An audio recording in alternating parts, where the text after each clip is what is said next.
I hope you are all not tired of listening to us. Now comes the most awaited moment. Most of my dear friends also, Mr. Annamalai is coming, I am coming. This is what they told. So, I request Mr. Annamalai, sir, we know that you have been awfully busy. You must have seen in the newspapers, all the Karyakartas of BJP and especially the state heads have been summoned by Mr. Nadda to Delhi. So you must be having a lot on his plate. He may have to do a lot of homework. They are going to ask him a lot of questions. He should be prepared for all that. But despite all these things, he requested us to prepone the date, and he has come here gracefully. I request Mr. Annamalai to please deliver the much anticipated, much awaited convocational address.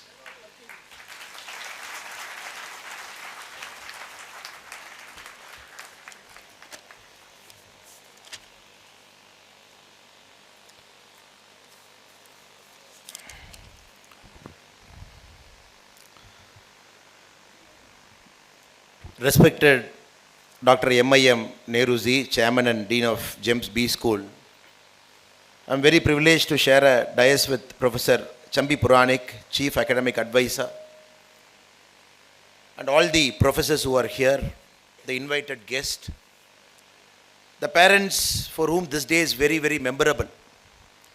Because there is no great privilege than to see the parent, for the parents to see their children passing out with flying colors, certified by the society as educated, probably in this time and age when the whole world is open in front of them for a greater career prospect. The invited parents are sitting here watching, and we must be very conscious of this fact. Many of your parents wanted to achieve something in life, but circumstances might not be kind to them. They must have invested all their time and effort on the children who are sitting here. They must have sacrificed their life so much so that their sons and daughters get something which they couldn't get. Today is such the kind of day. That is why I mentioned it's a great privilege to stand among such unique parents who have come all the way on a rainy day in Bangalore. And more importantly, the heroes and heroines of the day, without whom the convocation will be meaningless. Dear students who got their degrees today, who are walking out into a very different world starting from tomorrow morning, where they will have a bit of burden on their shoulders. At the same time, a lot of opportunities and dreams, which they are going to pursue with all their heart. So I take this opportunity to congratulate all of you. It is only auspicious on this wonderful day, Varuna Bhagavan has decided to bless you. In all cultures, be it Hinduism, be it Christianity, be it Islam, in every single culture, we all place a lot of emphasis on Parampurul, the force of nature. Whatever we do, the nature has to bless us. Among all the nature's blessing, Agni and water blessings are very powerful. Because water is so pure, it comes directly, it falls on your head. That is one kind of a blessing. Agni is also so pure. Whatever you put into an Agni Kundam, it has got the ability to burn everything and make it into a Bhasma. So today, all of you are privileged to get the nature's blessing, which is Varuna Bhagavan's blessing, in the form of pure water. You might not remember this day now. Probably why it is happening, why the convocation is not happening in the outside lawn, why all of us are sitting in the room, why it is raining, why it has created you a slight discomfort, why some of you couldn't take a picture outside, couldn't take that perfect selfie with your parents. Probably you will realize very soon that a very chosen few, on a very auspicious day, you get a blessing of this nature. So I'm extremely delighted, more than all of our blessings, more than all of us speaking whatever words we are speaking for the last 1 hour, nature has decided to speak in form of a rain. That you should feel very privileged about. And more than that, I am extremely delighted. You are not very ordinary children. You are extraordinary people. You are extraordinary people. We are not sitting in an Indian Institute of Management or a Harvard Business School or a Stanford Business School and awarding this degree.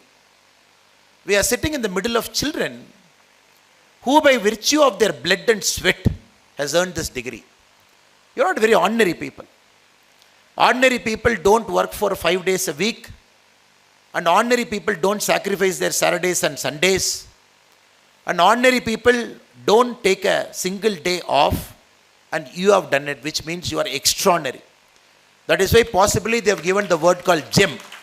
The name of the business school itself is called gem, because gem is a very rare commodity. I was very surprised when I got an email from madam who's sitting here. When I went through the school, I was very surprised. Started in 2006. The very first convocation, one of the greatest sons of Bharat, Dr. Apul Pakil Jainulabdin Abdul Kalam ji came, APJ Abdul Kalam came for the very first convocation. Very eminent and reputed people like Subramania Swamiji, very eminent and reputed people like T.N. Seshan Avargal, Madam Nirmala Sitaraman, very, very eminent people have come here. When I went through the curriculum a little bit out of curiosity, I found this program is very unique. Monday to Friday. Saturday you will come, study for 7 hours, the MBA students. Sunday again you will study for 7 hours. Monday morning you will be back to your workplace. The day you join this program, all of you get placement. You stick on to that company for 2 years during your course period. Then again you work for 2 more years after getting your degree.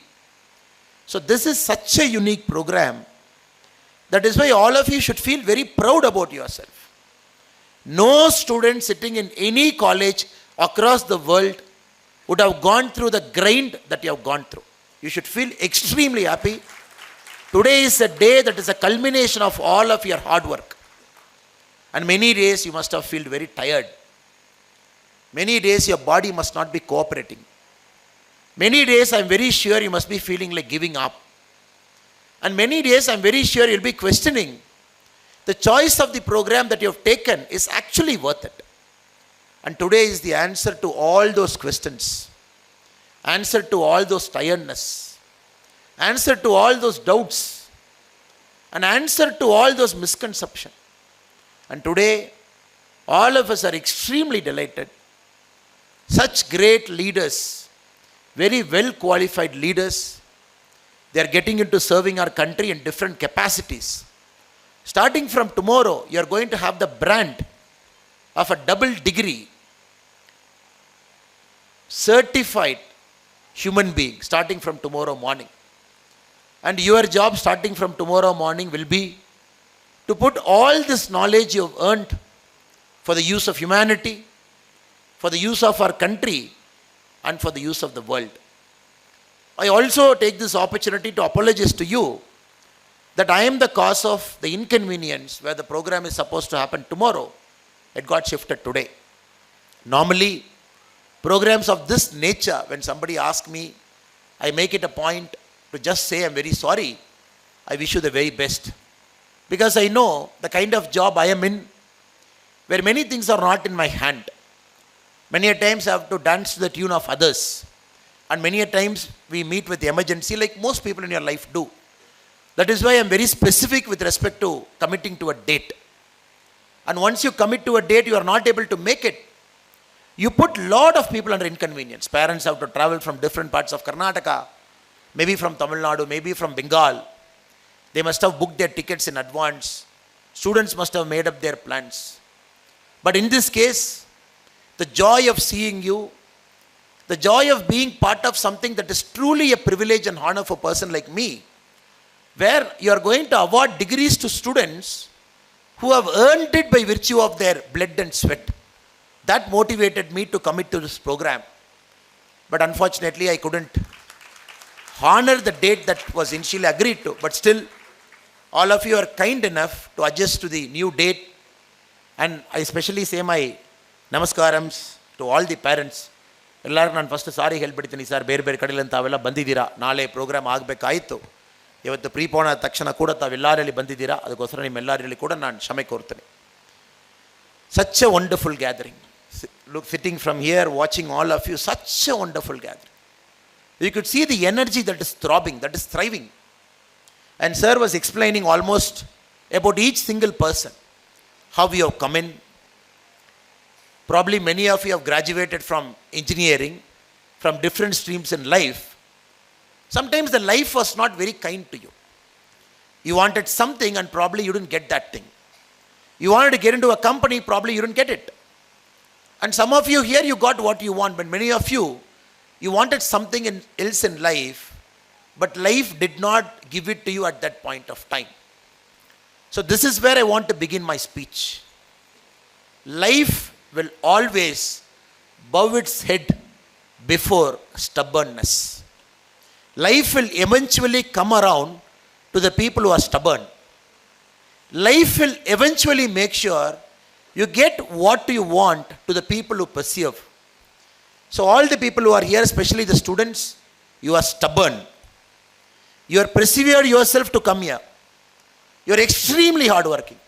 5 days in the company, 2 days in the campus, not taking a single day off, no Deepavali, no Ramzan, no Iftar, no Dandiya, nothing.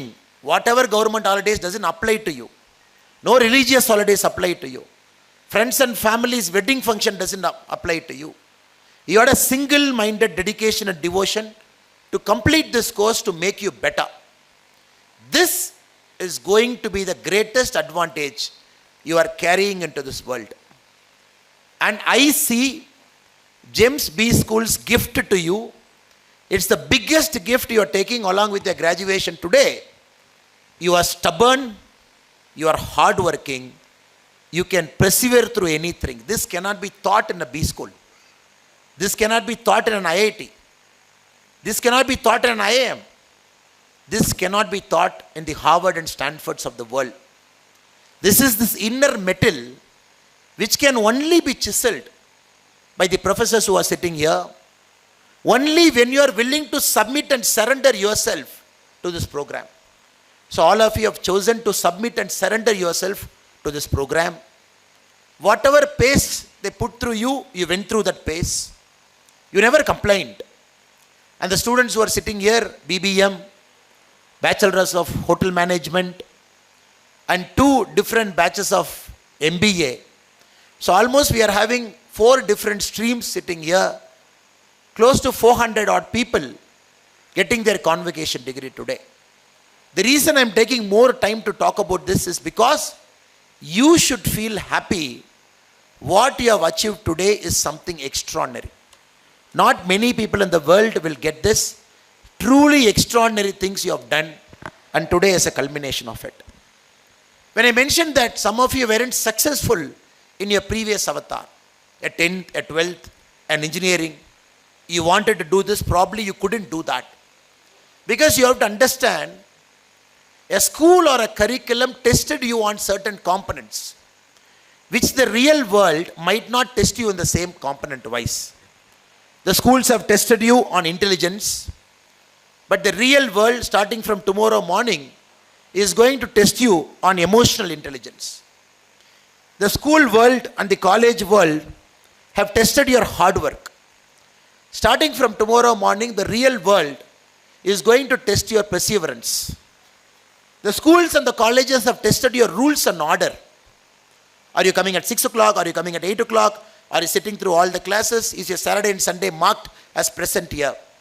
The schools and colleges have tested your rules and order. Starting from tomorrow, the world is going to test you when nobody else is going to watch you. Till now, somebody has watched you. Whether you're coming, your attendance is marked, your biometric is done. That is rules and order. Starting from tomorrow morning, there is no rules and order for you. It is you, your mind, and the nature to whom you are going to be answerable from tomorrow morning. Till now, the world has tested you, especially the school and the college, on obedience and authority.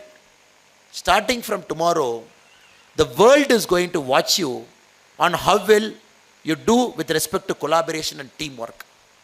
The reason I'm emphasizing this is the world's graduation marks is different from a college or a B school's graduation. So if you look at my case, please forget for a point of time, I am this, I am that, I've done this thing, I've done that thing. Just forget it. Just see me as a person who's 10 years before you in this planet. Just see me as a person. Just see this human being, Annamalai, standing in front of you as a person who's 10 years before you in this planet. Just see me like that. I did my engineering. Why did I do my engineering? When somebody asked me in 10th, what did I want to do? I said 2 options, engineering and medical. I don't want to do medical, I want to do engineering, I did engineering. Somebody asked me, why this college? I said, my friend is joining this college, I want to join the same college. I did my engineering there. Then, after my engineering, I took a break year.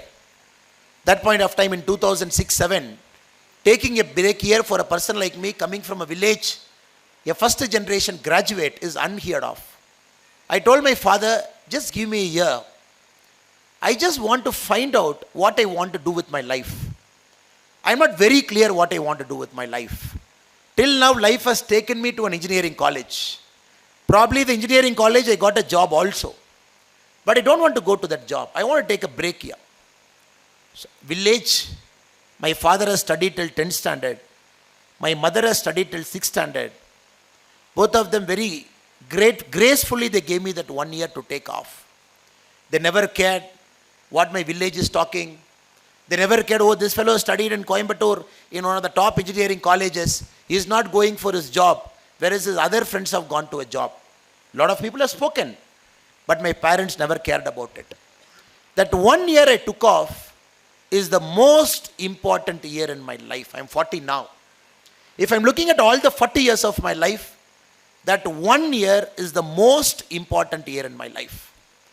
I worked for a company for 8,000 rupees a month. My job starts at 6 p.m. in the evening. It ends at 11:30 in the evening. Because morning till evening, my life is all about exploring. Just to make my ends meet, I've joined a company, I was sitting in the reception. Just to make sure I earned something, I'm not dependent on my father. When I had a job with a multinational company in hand, I still did not take it. A lot of my friends call me fools. Society called me a fool at that point of time. But the only thing is, I wanted to pursue something that was close to my heart. I felt my degree is incomplete. My education is incomplete. I searched for an MBA. I went to IIM Lucknow. The day one I still remember, everybody around me are probably the toppers in their life. 10th topper, 12th topper, engineering topper, this topper, that topper. And very few people have seen second rank in their life. I'm one of those guys in the batch who's that 70%, 75% category guy. So 2 years somehow passed through IIM. The only goal I had in my life was to learn, to seek, to assimilate, to understand where the world is going. Again after MBA, when you are graduating like this, I was one among the few guys sitting in the graduating batch 2010 without a job in hand. Because my civil service interviews was 6 days after my convocation. To the day of my convocation to the civil service interview was 6 days. I gave my prelims and mains both in my MBA time. I used to attend a class, prepare my civil service simultaneously. When I wrote my prelims and mains, when I wrote my mains, it happened in such a way, my MBA exams were also happening. I convinced my registrar, I convinced my dean, I will write my mains exam in the afternoon and morning, and I will write my MBA exam after 8 o'clock in the evening as a special permission. So I can relate to all the hard work you have gone through. The reason I am sitting here and observing all of you very keenly, my life was also in a way mirroring your life. I can relate to most of the hard work that you have put through, the paces you have gone through.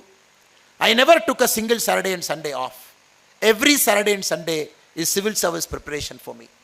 Saturday and Sundays, I will take a train, go to New Delhi, get into coaching institutes, get the books, sit in some classes, catch a late night train on Sunday night, come back to Lucknow in the morning, attend my class at 8:30 in the morning. So I could really feel that what most of you must be going through sitting here. That is why I'm extremely delighted to see all your faces. I'm very, very sure all the hard work you have put will be worth it. Probably you will not realize it now. You might need a 10 to 20 year window period to look back to see what happened in James B School was magical. So ladies and gentlemen, my dear brothers and sisters, all the graduating students here, just be ready because your skills are ready. Like a diamond that needs to be sharpened. A diamond has to go through that process. A carbon, you're looking at hundreds of degrees centigrade in earth for millions of years. You give that much pressure to a carbon, it becomes a diamond. Even after it becomes a diamond, we are not happy with the diamond. Still you do polishing. Still you do polishing, multiple polishing. Then probably a customer buys it. They give that kind of value to it and they wear it. But for any person to wear the diamond proudly, nobody knows the diamond has gone through 1,000 years of evolution. Inside the earth, deep down the earth, as a carbon, hundreds of degrees centigrade under pressure, again coming out, getting cut, then going through multiple polishing, and finally being that small dot in somebody's ornament. So you have gone through that. You are skill ready. Your mind is sharpened. All you have to do is trust the world. Trust the nature. Whatever happens to you from today, it is all part of a nature. Many things are predestined. And many things you are going to change it by your hard work. Many things you are going to change by your risk-taking ability. Many things you are going to change by your foresight. Every time something doesn't go to your plan, just take a deep breath and tell yourself, you have gone through this, which means something best is going to happen to you. Just keep pushing yourself through things that might not happen to you to your liking over the next 10 and 20 years. This is very, very important. Because now the problem with many of our youngsters is, mind-wise they are not ready. Education-wise they are ready. Some of the best colleges, they have gone through some of the greatest institutions. Some of the best professors have taught them. But mind is not sharp. That is why I am seeing suicides happening right inside IITs. I am seeing the student suicide happening in some of the best educational institutions in our country. Because there is learning, there is knowledge, there is textbook, everything is available, but somehow mind is giving up very fast to them. So not only has the James B School trained you with respect to knowledge, trained you with respect to subject, they also have made sure mind-wise you are sharpened, mind-wise you can take up any pressure, mind-wise you can withstand anything in your life, because that eventually will be more important than a mere textbook degree or a convocation certificate in a piece of paper that is in all of your hand. So here, secondly, feel happy. Your mind is extremely sharpened. So whatever you want to do out in life, 100% you will do it without fail. Also friends, you are also living in a time, the world is going through a seismic change. Very few generations in our life can say, I saw fire. None of us can say I saw fire because fire was seen multiple centuries before by our ancestors. Some generations have seen a wheel, which we didn't see. Once the wheels came in, the circular wheels came in, again it was a civilizational change. Some generations have seen tools, a hunting tool, a pottery making tool. Again it has changed the course of civilization. Some generations have seen the invention of automobile, a car, an internal combustion engine, or possibly an airplane. So you can roughly mark out the whole humanity, civilization into maybe 8, 9, 10 epoch-making civilizational shifts. In the last, maybe if you take 5,000 years, you could see about 10 shifts that has changed the course of humanity. Your generation is going to see possibly the 11th shift in the last 5,000 years. Which 100 years before it happened in the invention of automobile, in the invention of airplanes, in the invention of internal combustion engine. Now this generation, your lifetime, possibly in the next 10 years, you will see an epoch-making civilizational shift. That is the era of artificial intelligence. I am not very sure whether MBA programs will exist 10 years from now. I am not very sure whether the current model of textbooks would be useful 10 years from now.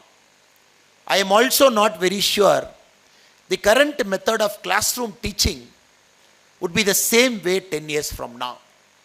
Because you take your cell phone, it has come right into your cell phone. You not search anything. You get into your WhatsApp. On top of your WhatsApp, you see Ask Meta Artificial Intelligence. You can type whatever you want, it gives you answers. It has come right into your WhatsApp. Every single answer is right inside your phone. So this is the beginning of artificial intelligence.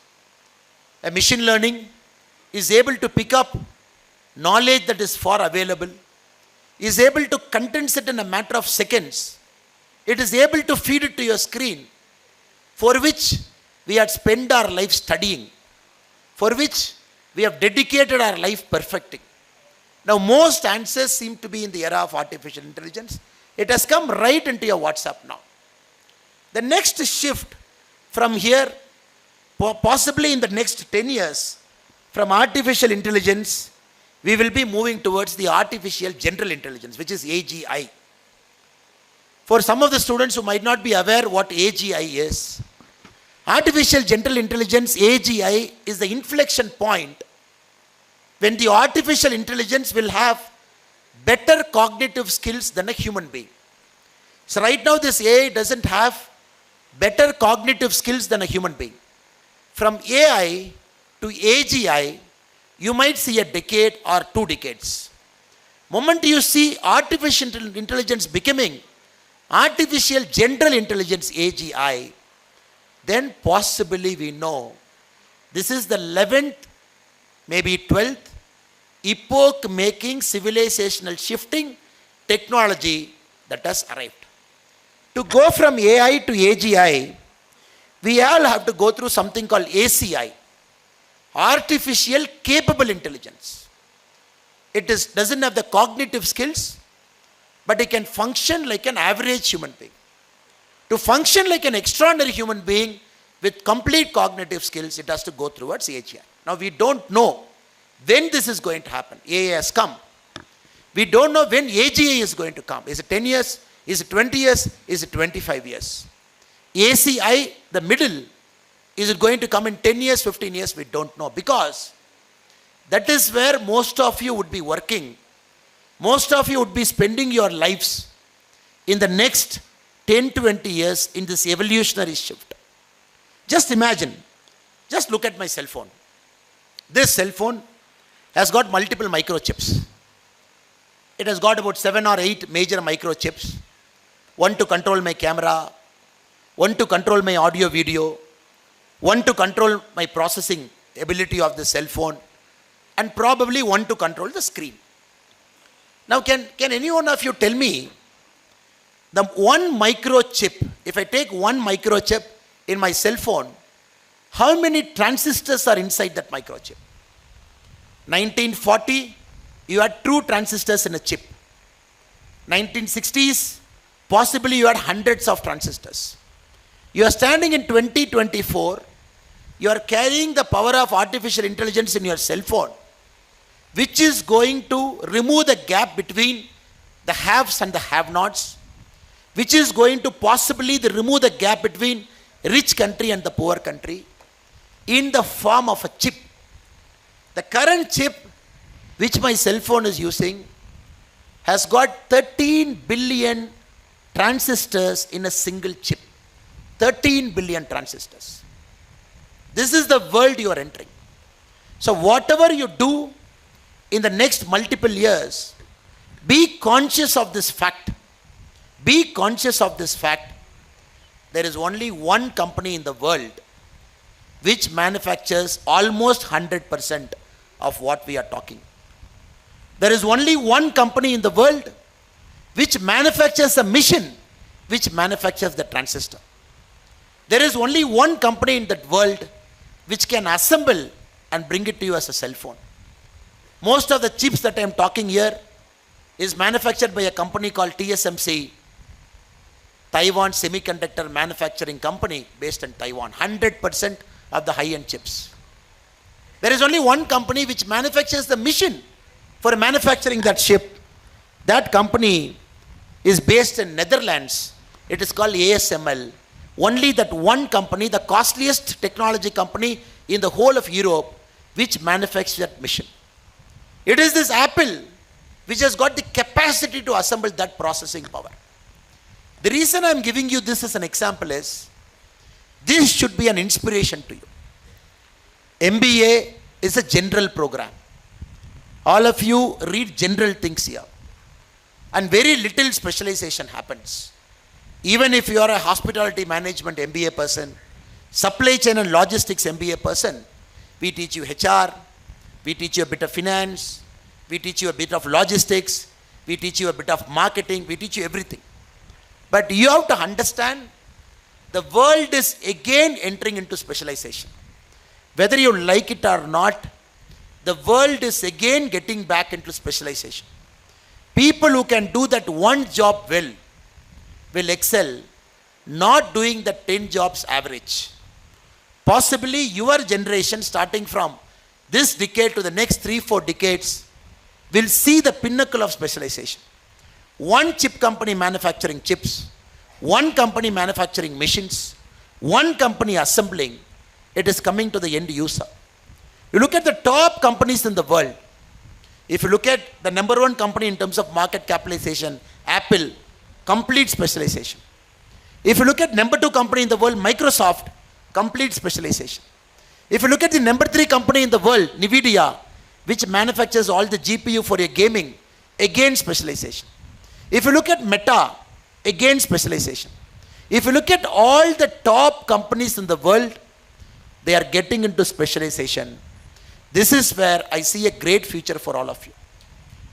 Probably you will think through, you will look into the life very carefully, and you will pick up that one thing in your life for which you want to dedicate your life to it completely.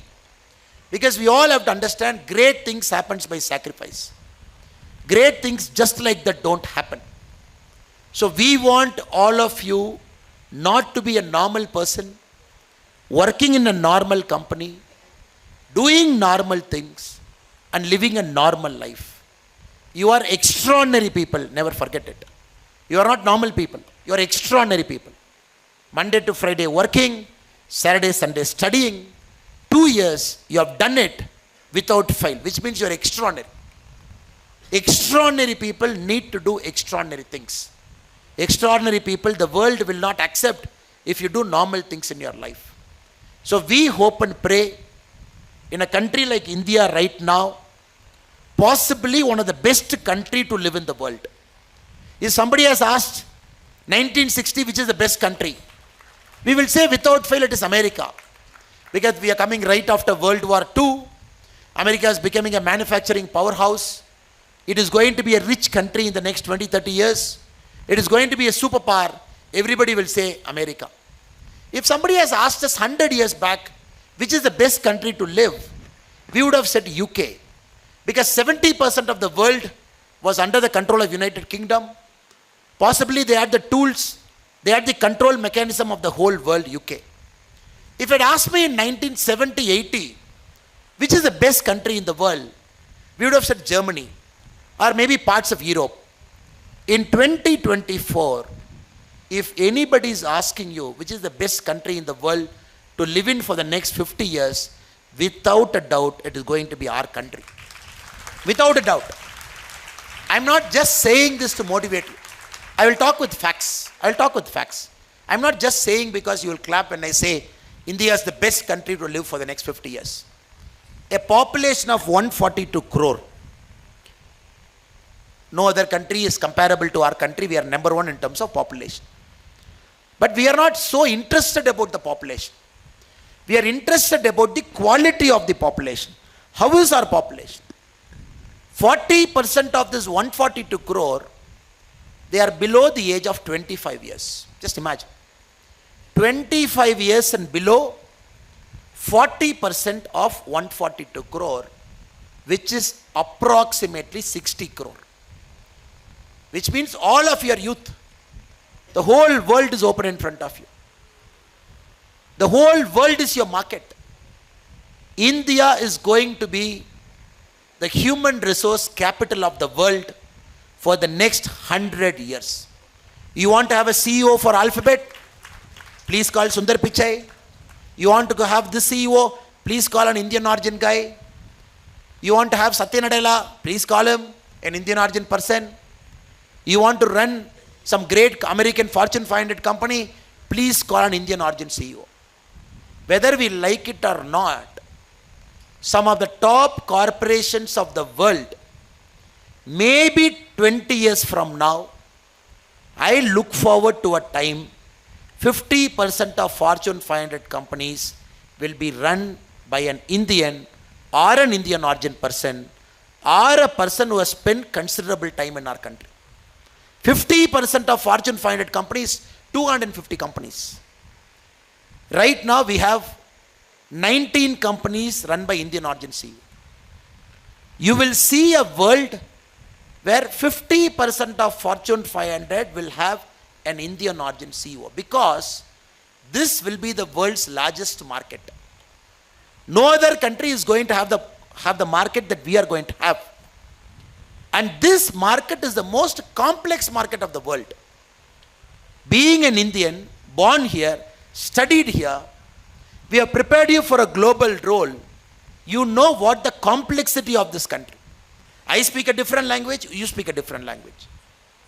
I dress differently, you dress differently. I have a dialect, you have a dialect. You go to Northeast, that is slightly different in terms of food. Kashmir is different.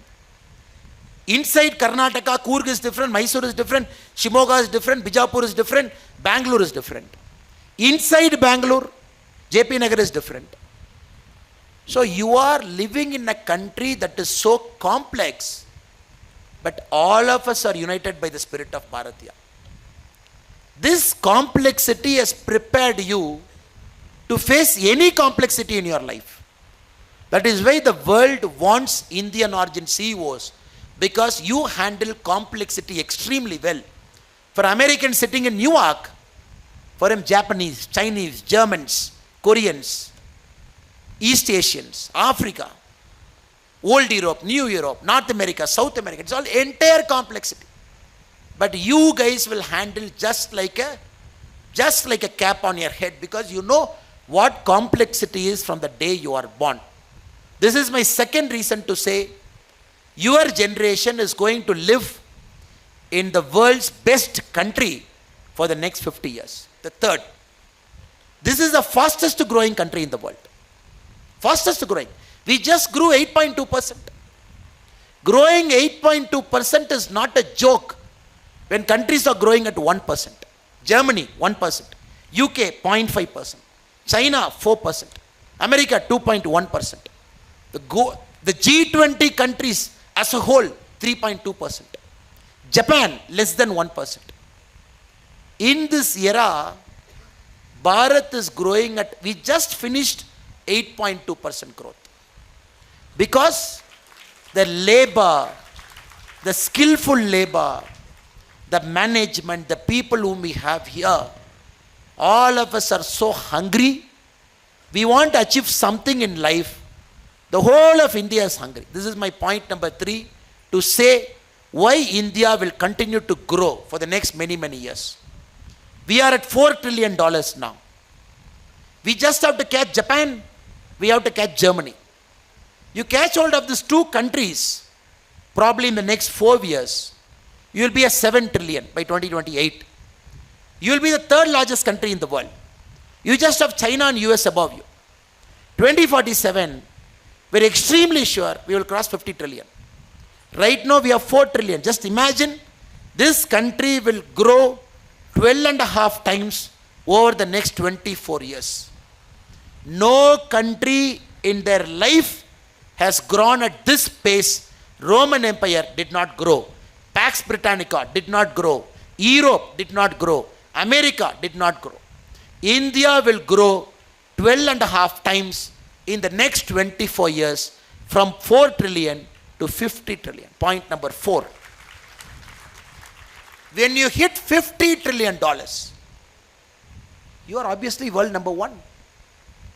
We will have so much wealth, we can take care of all the social problems. Poverty, we can take care. Technology with money makes the standard of living more comfortable. Age-old diseases, we can find a way to cure it. Old people, giving them a comfortable living, we can do that. Changing the mode of transportation, we can do that. Right now, one bullet train from Ahmedabad to Mumbai is costing 1,60,000 crore to build. Now we want to build Hyperloop. Just imagine building a Hyperloop. With money, India can do anything. Your generation is going to make it happen. So don't even waste away this precious gift nature has given.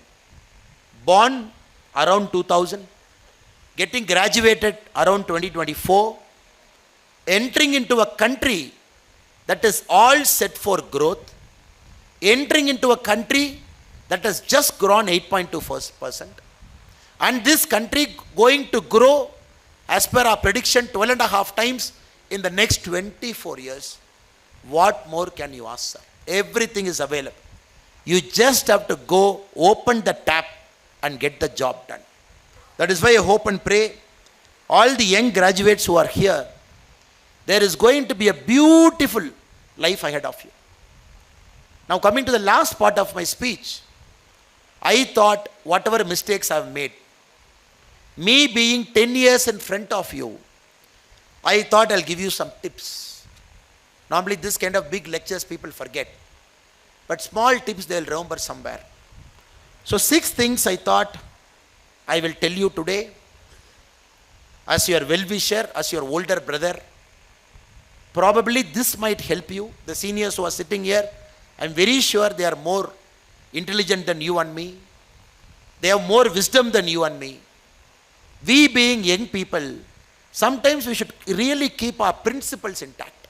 Everything is fine. Country will grow. Money will come. Economy will boom. $50 trillion will happen. India will become a superpower. Everything you will see before you turn 50. 100% you will see.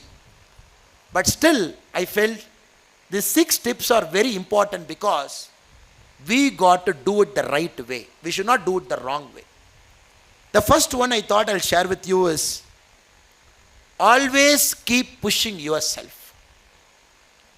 Today, only studying has ended. Learning hasn't ended. Studying a book, passing an exam, professors evaluating you, giving a mark. Whoever got the highest mark, we gave gold medal. Only the studying has ended today. Learning did not end. Tomorrow morning, new technology will come. You got to keep reading, keep learning in the field you have chosen. You got to keep studying what is it. You got to be a master of your field. Till you die, you got to keep learning, learning and learning. This can only happen if you come out of your comfort zone. 15 days from now, on 28th, I am flying out of this country to Oxford for a 3-month program. When somebody told me, oh, you are a busy politician. Why do you want to study now? You have done your engineering, you have done your MBA. And politics teaches you everything in the field. You meet all kinds of people. Why do you want to go and learn? My answer is, which I told many of my well-wishers and my friends and my parents also. Being a student at a point of time in our lives always brings back that hunger. Sometimes we get used to the comforts of life. When we force ourselves to be a student for some time, even the wrong things that has got into your head, you will remove it. So I am again becoming a student on 28th of August. I am doing a fellowship in Oxford in London, a 3-month program where I will stay inside a hostel, walk to my classroom, carry my ID card, sit in the classroom, listen to the professors, finish a thesis, then I'll come back to our country in the last week of November. This I believe I have to do. No matter what, I have to challenge myself. Now my goal is to see different cultures, learn people, see them, understand how their democracy is different from our democracy. Intermingling of global population. What do they think about India? It's an opportunity for me to present about our country. So my advice to all my young friends is, reading has ended, learning has only begun. Keep pushing yourself out of your comfort zone. Keep learning, learning and learning. If needed, after some time, maybe after 10 years, you want to take a break and do a fellowship or do a course or do a 1-year course, please do it without even thinking, because the world will again keep you ready for the things that will come. Second one I thought I should tell you is, always remember, money can buy you many things, but money can't buy all the important things in life.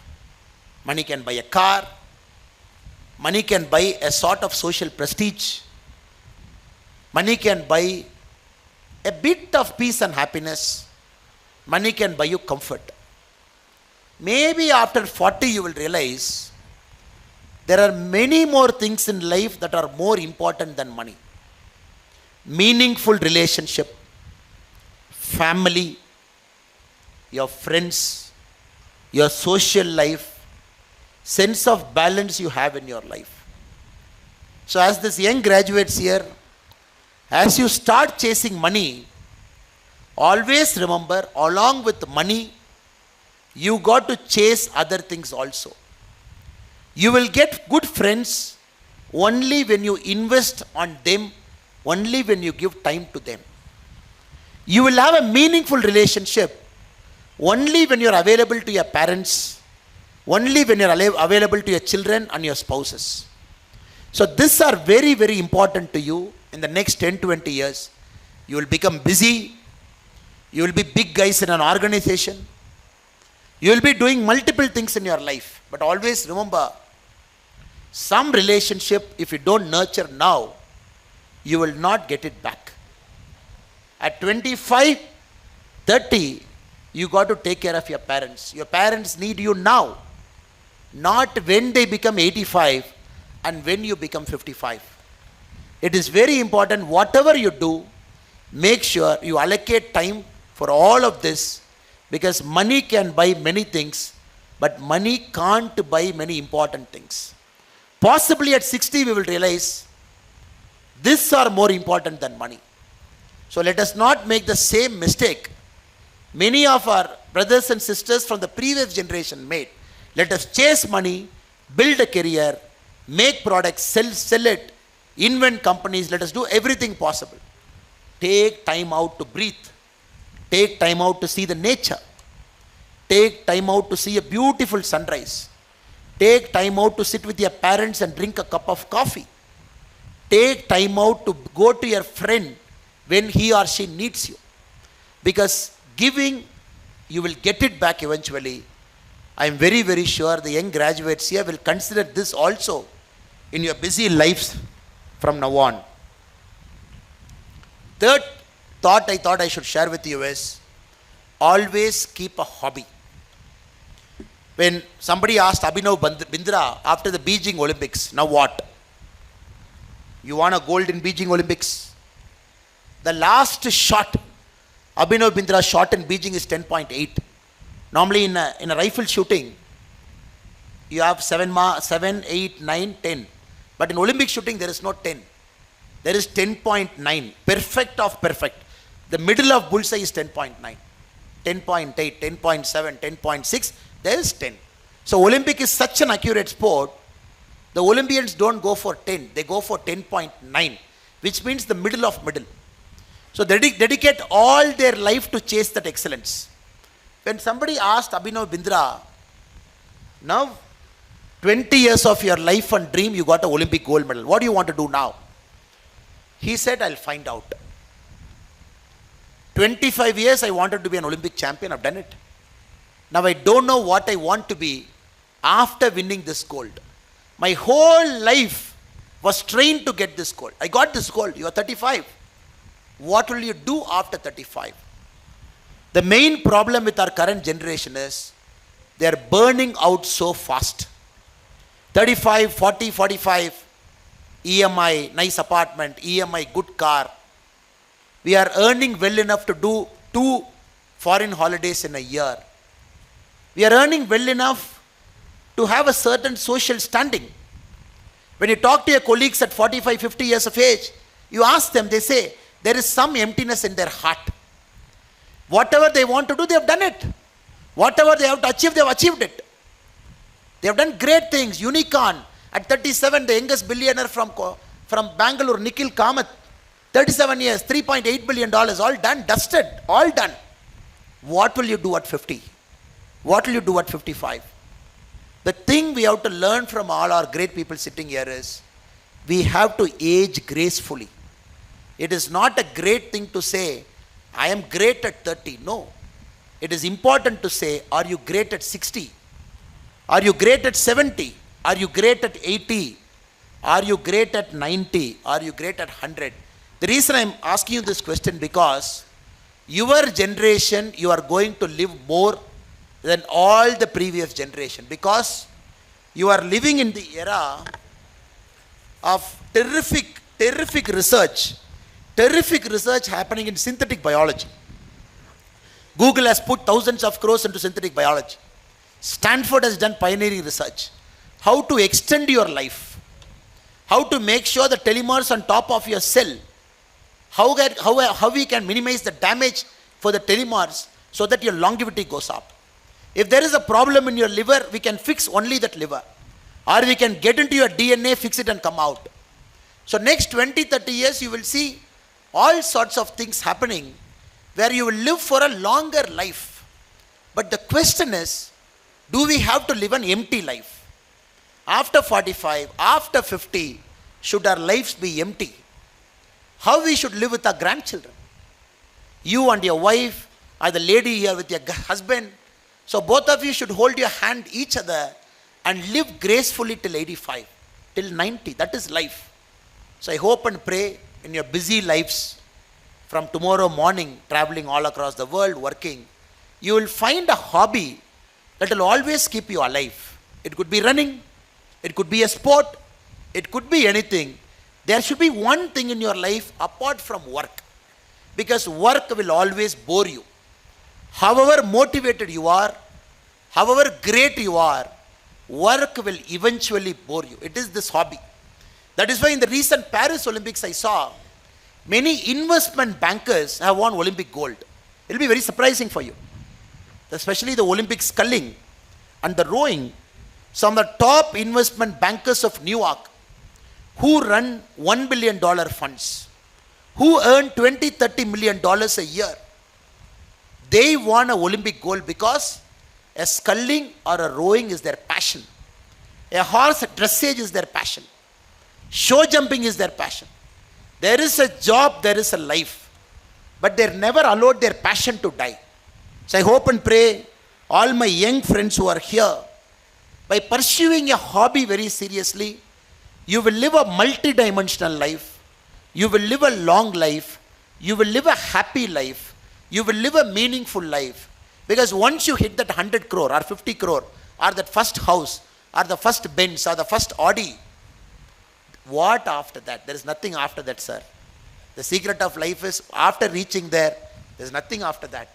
So we all chase and chase. Once you get it, it becomes meaningless. So let us get it. It's okay. Let us get it. Comfortness in life is important. But what I am trying to tell you is, even if you get it, there should be something inside you to keep you happy and alive. The fourth one, I thought I will tell you is, life is always fair in the end. My IPS batchmates, I had an interesting set of IPS batchmates, 150 in the batch. Somebody is a bus conductor,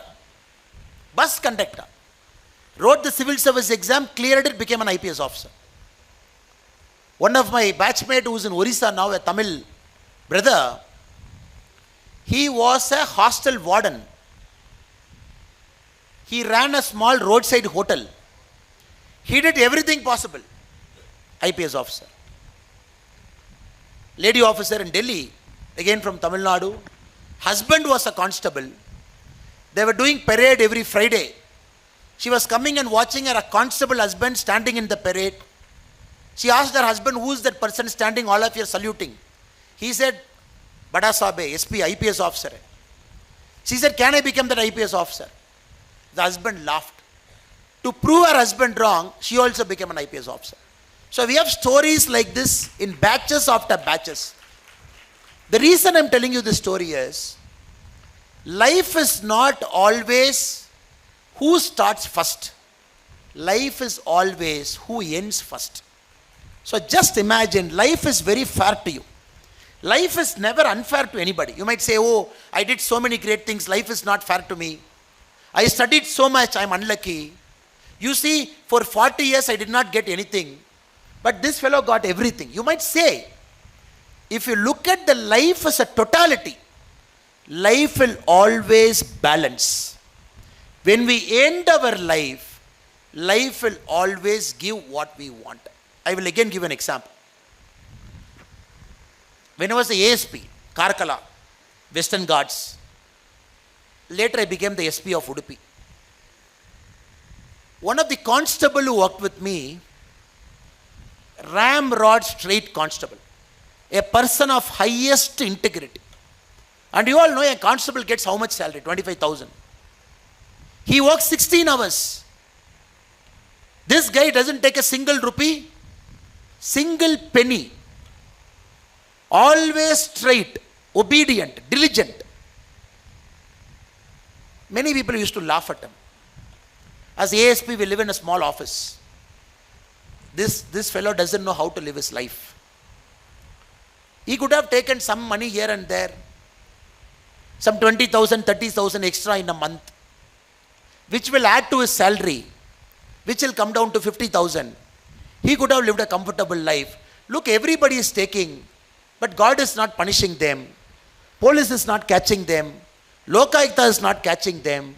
Anti-Corruption Bureau is not catching them. Very shamelessly, these people stopping a guy going in a two-wheeler in the middle of a road.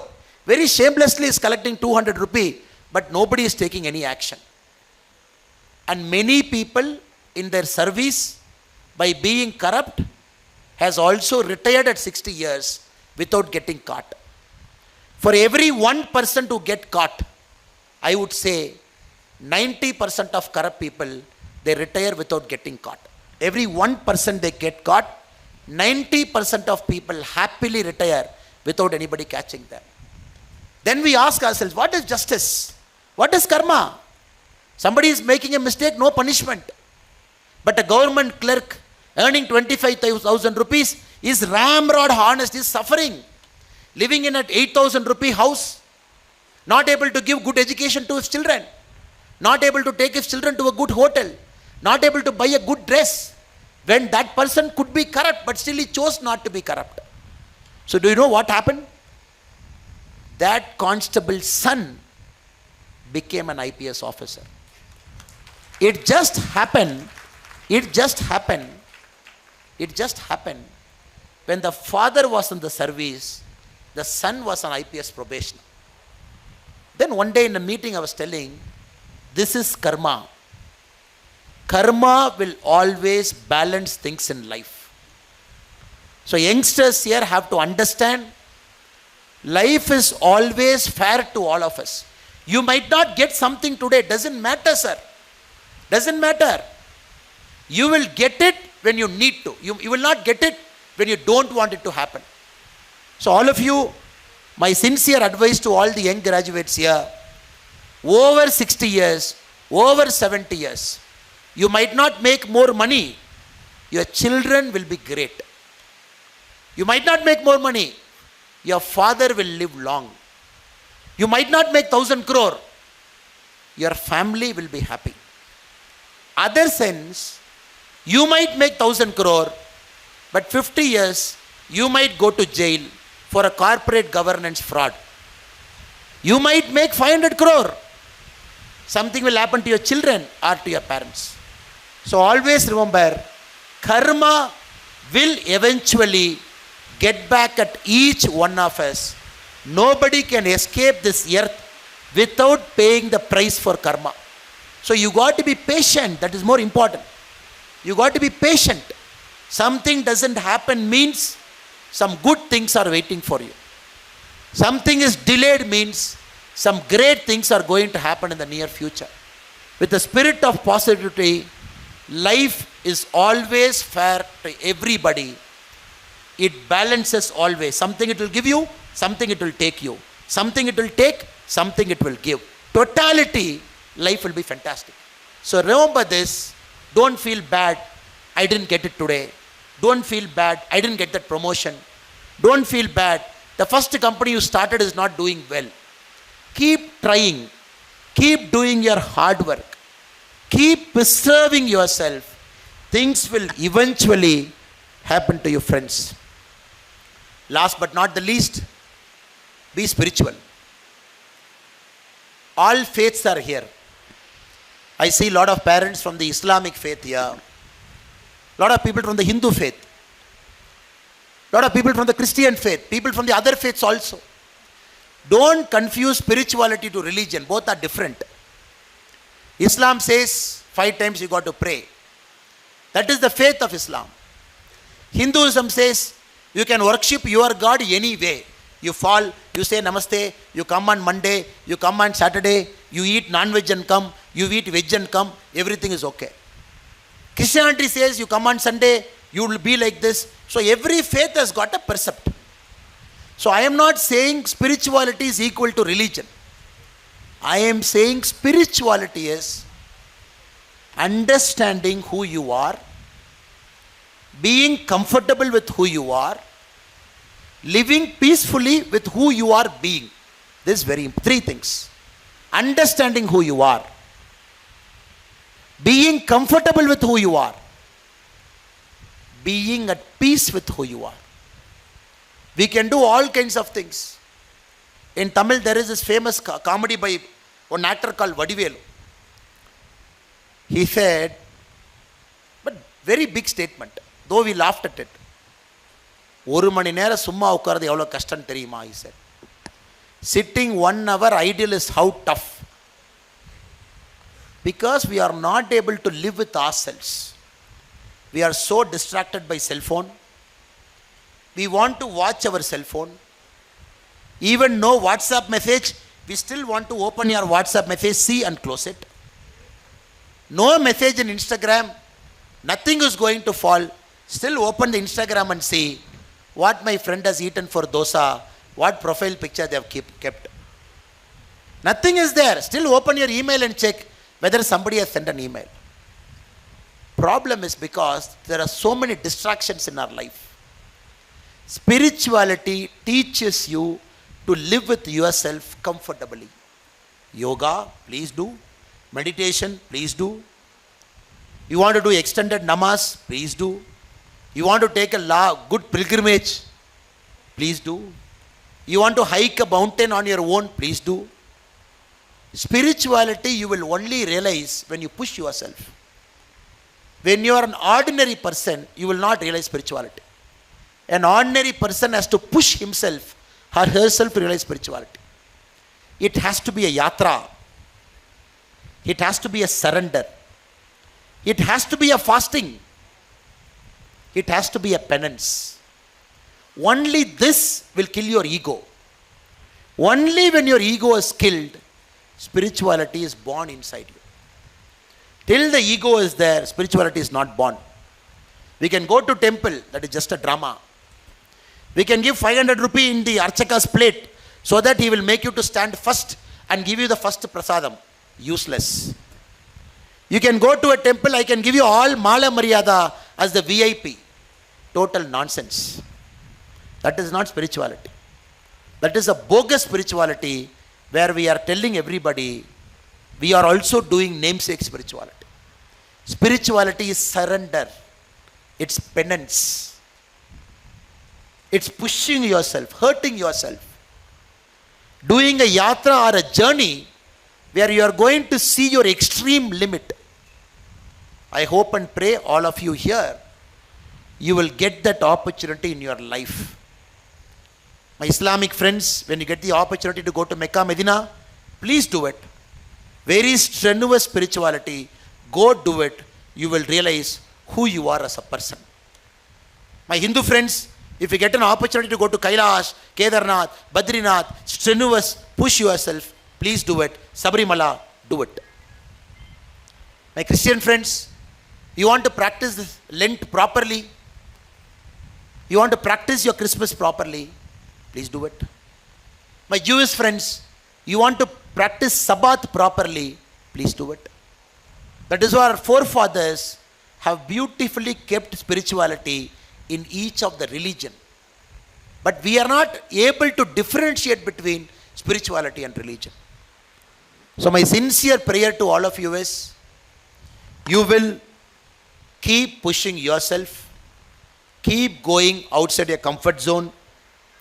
You will understand money can buy many things.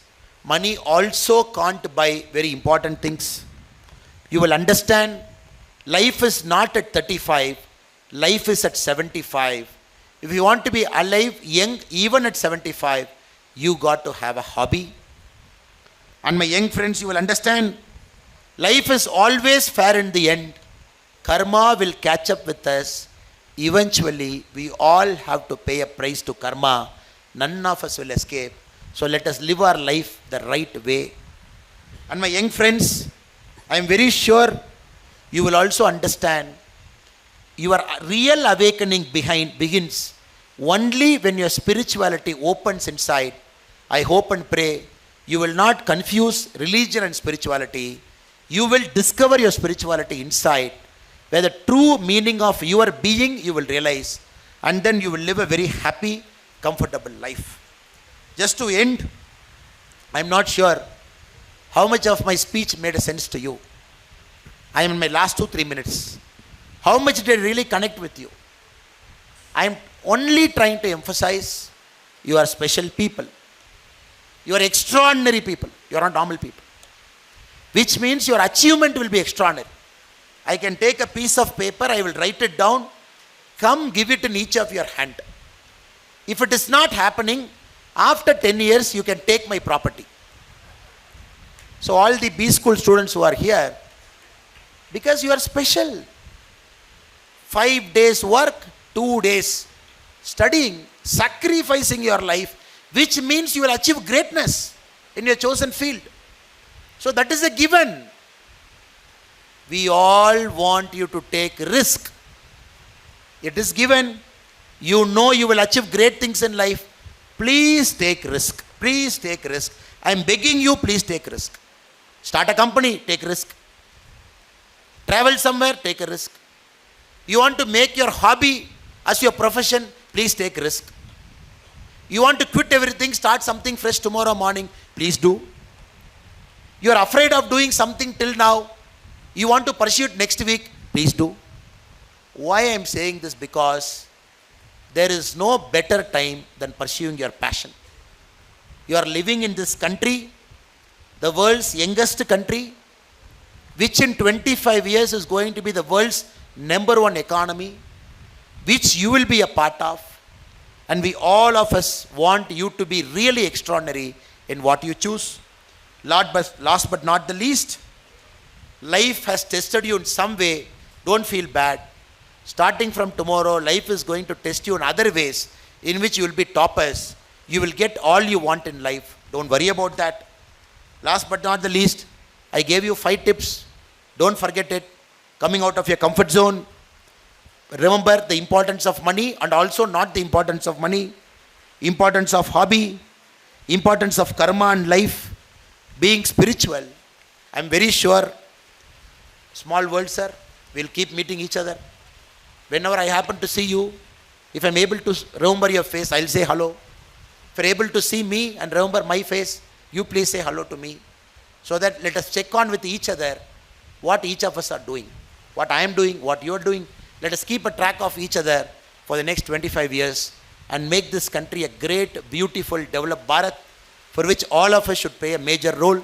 I take this opportunity to thank the 2 eminent gentlemen sitting in the stage, James B. School, the chairman and dean MIM Nehru ji, and the chief academic advisor Professor Chambi Puranik ji, and all the parents. Once again, my apologies, sir, for the trouble. It is supposed to be tomorrow. You have come all the way for today. Thank you so much for coming. And all the guests who have come from different parts of Bangalore and different parts of India, not worried about this inclement weather. I bow my respects and my vanakkam to all of you. And all the students who have come here, you will do great things in life. Relax, chill, have a great fun day today. Let us start our work tomorrow. All the very best. Take care. Bye.